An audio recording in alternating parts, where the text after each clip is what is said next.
Hello everyone. The topic that we are going to take up today is assignment model. Now, assignment model is a technique in operations research which is used for allocation of resources, effectively taking into consideration the main objective of minimization of costs and maximization of profits. तो सबसे पहले तो assignment word का मतलब याद रखिएगा. It is related to allocation of resources.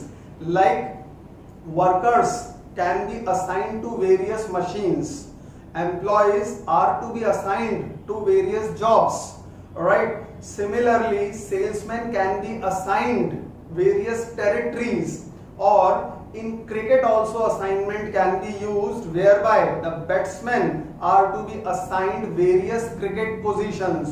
तो जहां पर भी allocation of resources की बात होगी, thereby you can apply this important model of assignment.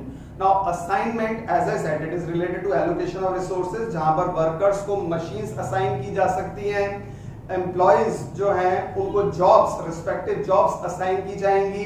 Similarly salesman को टेरिटरीज, एप्रोप्रिएट टेरिटरी असाइन की जा सकती है असाइनमेंट मॉडल को यूज करके. और क्रिकेट के अंदर भी बैट्समैन को अलग अलग बैटिंग पोजीशंस असाइन की जा सकती हैं based on their efficiency of scoring runs on that particular position. Now assignment was developed by D Konig, Hungarian mathematician, और इसी रीजन से असाइनमेंट मॉडल को फेमसली हंगेरियन मेथड भी बोला जाता है. So since it was developed by D Konig who was a Hungarian mathematician, and that's why it is also popularly called as Hungarian method. Now we are going to take up the various aspects of assignment in this course, starting with minimization case. यहाँ पर हम कुछ cases के बारे में एक overview आपको बता देते हैं, which we are going to take up in our coming lectures. We will be starting with minimization case. Minimization case वहाँ apply होगा where the problem is related to time, cost or distance, and it is but obvious that you are going to minimize the cost in each and every aspect. आप चाहेंगे कि आपकी cost कम से कम रहे.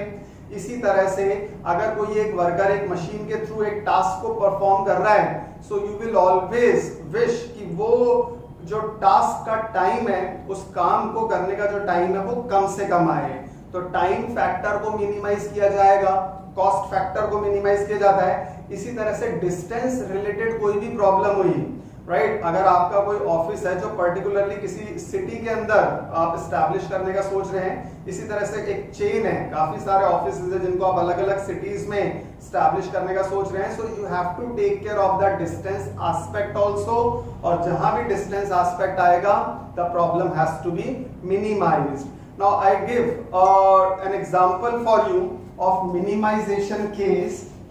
Now look at this table whereby you got 4 persons or 4 jobs in it, right? Now in this case only one employee can be assigned to any one job, और हर एक job को एक पर्टिकुलर पर्सन से करने की cost भी given है. Like first case में ए जो पर्सन है, अगर वो फर्स्ट जॉब करेगा तो वो उसको करने का 20 रुपीज ले रहा है. ए पर्सन अगर सेकंड जॉब करेगा तो 25 रुपीज ले रहा है. ए पर्सन अगर थर्ड जॉब को करेगा तो 22 रुपीज ले रहा है, राइट. तो यहां पर ये सारी की सारी आपको कॉस्ट्स गिवन है, राइट. हर एक पर्सन अगर एक पर्टिकुलर जॉब को परफॉर्म कर रहा है तो उसकी इस एग्जांपल में कॉस्ट्स गिवन है. Now what is your objective? आपका ऑब्जेक्टिव रहेगा कि हर एक जॉब को एक एप्रोप्रिएट पर्सन से करवा लेना. इस तरह से करवाना है कि इन सारी जॉब्स को करने का जो टोटल टाइम आए वो टोटल कॉस्ट आए वो मिनिमम हो. तो आपके पास पर्संस हैं, जॉब्स हैं, लेकिन एक चीज का ध्यान रखना है कि एक पर्सन केवल एक ही जॉब परफॉर्म कर पाएगा, और इसको सॉल्व करने का एक पूरा एल्गोरिथम है.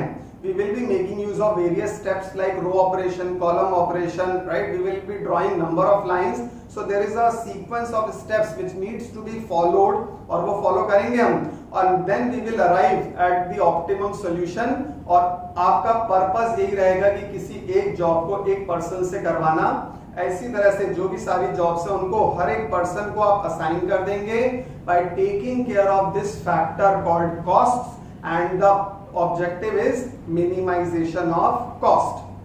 I am taking up another example. Now this example is related to profit, right? Just look at this table. यहाँ पर आपको एक प्रॉफिट टेबल गिवन है और प्रॉफिट टेबल के अंदर यू गॉट 5 जॉब्स और 5 मशीन्स हैं. Now each machine can do any of the required jobs और आपको रिजल्टेंट प्रॉफिट्स गिवन है.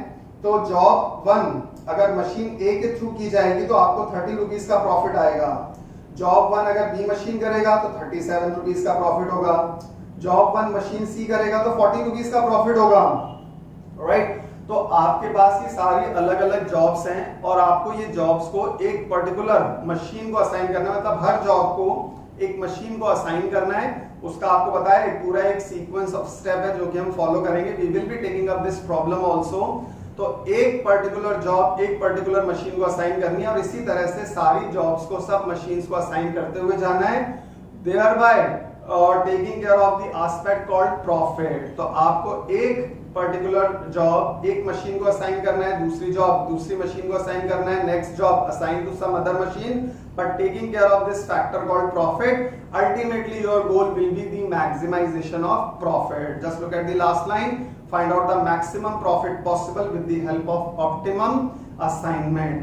तो यहाँ पर हमें रिसोर्सेज असाइन करने हैं, हर एक जॉब को एक मशीन को असाइन करना है. लेकिन ये चीज ध्यान रखनी है कि एक जॉब केवल एक मशीन को ही असाइन की जा सकती है. ऐसा नहीं है कि किसी एक जॉब को आप 2 मशीन को असाइन कर दो या कोई पर्टिकुलर 2 मशीन्स को एक जॉब असाइन कर दे. No, you have to assign 1 job to 1 particular machine और इसी तरह से आपको सभी जॉब्स को उनकी रिस्पेक्टिव मशीन से असाइन करना है इस तरह से कि जो भी प्रॉफिट आए वो मैक्सिमम हो. Another aspect. Now you are seeing in the first example as well as in the second example the number of rows and columns were equal. तो असाइनमेंट के अंदर ये एक मैंडेटरी एस्पेक्ट है, कंपल्शन है कि the number of rows and columns they have to be equal.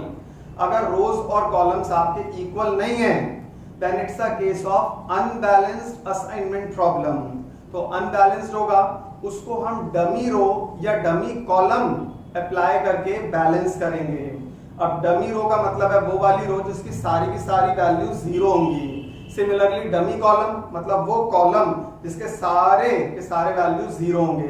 तो dummy का मतलब ये है कि वो रो या वो कॉलम जिसके सारे एलिमेंट 0 होंगे, but it is added to balance the problem, right? Just look at this table. I'll give you an example of a dummy aspect also. Now in this particular case there are only 3 persons and 4 jobs. अगर आप देखें आपके पास 3 person है, job 4 है. Number of रोज, ये जो horizontal line है जो पर्संस हैं, ए ये फर्स्ट रो है, बी के सामने सेकंड रो है और सी के सामने थर्ड रो है. कॉलम्स वर्टिकल लाइंस, ये 1 फर्स्ट कॉलम है, सेकंड के नीचे सेकंड कॉलम है, third and fourth. So there are 4 columns. ये वर्टिकल लाइन सारे कॉलम्स हैं. अब आप देख रहे हैं कि number of persons are less than the number of jobs. In simple words the number of rows are less than the number of columns. और जैसे ही नंबर ऑफ रोज कम हुए नंबर ऑफ कॉलम्स से तो आप एक डमी रो ऐड कर देंगे. Dummy रो का मतलब वो वाली रो आप देखिएगा इस फिगर में भी जहां पर सारे एलिमेंट 0 हैं. But now after adding the dummy row your problem becomes balanced. आपके रोज और कॉलम्स दोनों 4-4 हो गए. And now this problem will be solved in exactly the similar fashion by applying the steps of Hungarian method. So minimization case that we are going to discuss in our course, maximization case where the problem will be related to profit, sales, quality of the product, efficiency, productivity, right? output हुआ कभी भी के सारे factors आप maximize करेंगे. और unbalance तब होगी जब आपके पास number of rows या number of columns equal नहीं होंगे, right? इसी तरह से एक और एस्पेक्ट होता है असाइनमेंट का, prohibited assignments. Now prohibited assignment refers to those places where you can not make assignments. ये वो प्लेसेस होती है जहां पर आप असाइनमेंट नहीं कर सकते हैं. Like in this case you just see an example. यहां पर कुछ प्लेसेस पर डैश नजर आ रहा होगा. अब डैश का मतलब ये है कि आपको उन पर्टिकुलर प्लेसेस पर कोई असाइनमेंट नहीं करना. वो डैश पूरे सॉल्यूशन के दौरान डैश ही रह जाएगा. So those places are termed as prohibited assignments, जहां पर असाइनमेंट करना सख्त मना है. So you are not going to make any assignment. वो प्लेसेस बोली जाती हैं prohibited assignments. Right. So prohibited assignment in simple words refers to those places where you can not make assignments. ठीक है.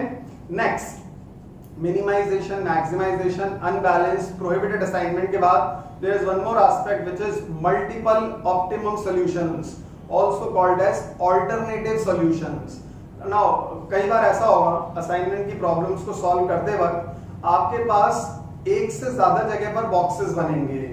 Right. You will have various options जहां पर आपके पास एक से ज्यादा ऑप्टिमम सॉल्यूशन आएगा, और वो केसेस जहां पर आपके पास एक से ज्यादा ऑप्टिमम सॉल्यूशन होंगे, दो भी हो सकते हैं, वो चार भी हो सकते हैं सॉल्यूशंस, वो केसेस बोले जाते हैं optimum, multiple optimum solutions, also called as alternative solutions. So all in all we are going to discuss all these aspects of assignment in our coming lectures. You studied transportation, assignment is another model, but you must remember some concepts of assignment. I just need to summarize the assignment part. Right. Now assignment, remember, it involves assignment of people to projects, jobs to machines, workers to jobs, teachers to various classes, and the purpose is minimization of the total assignment costs. Another important characteristic is that only one job can be assigned to one machine, or one worker only can be assigned to one particular task, or even one salesman can be assigned to one particular territory. तो यहाँ पर ये important characteristic याद रखनी, केवल एक job है वो एक मशीन को असाइन किया जा सकता है. तो यहाँ पर एलोकेशन ऑफ रिसोर्सेज के अंदर ये आपको जो इसका इंपॉर्टेंट कैरेक्टरिस्टिक है वो ध्यान में रखना है while solving the assignment model. Now it's a case of linear programming problem where the objective is to minimise the cost और टाइम और distance. Right.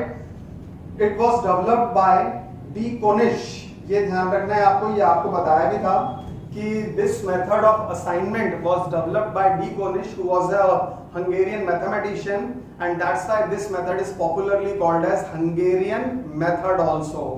And there are some differences between transportation and assignment. ये भी आपको ध्यान रखना है. Remember, in transportation, it is not necessary that the number of rows and columns should be equal. आपने देखा भी था ट्रांसपोर्टेशन में अगर 3 फैक्ट्रीज हैं तो 4 वेयरहाउसेस भी थे, या 3 फैक्ट्रीज थी 5 रोज भी थी.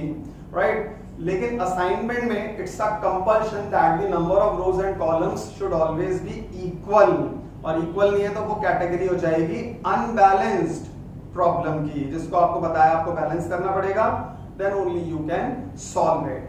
So the biggest difference between both these models is in transportation it's not necessary that the number of rows and columns should be equal. ये जरूरी नहीं है, वो unequal भी हो सकते हैं, लेकिन असाइनमेंट में उनका इक्वल होना जरूरी है.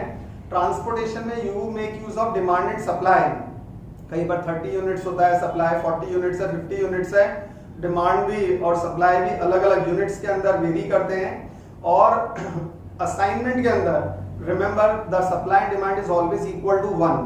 That means one job can be assigned to one particular worker, or one machine can be assigned to one employee. तो one salesman can be assigned to one territory. तो यहाँ पर assignment में supply and demand it is always equal to 1. Another difference is transportation is basically used for minimization of costs most popularly.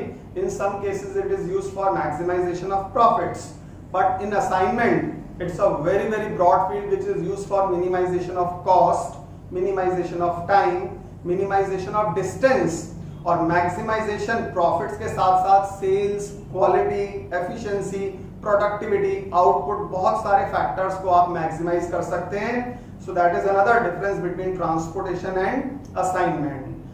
There is one more difference. Transportation is a 2-phase model. Transportation में पहले तो first phase होता है initial basic feasible solution, also called as initial optimum transportation cost, जिसको हम north west east cost और वोगल्स से calculate करते हैं.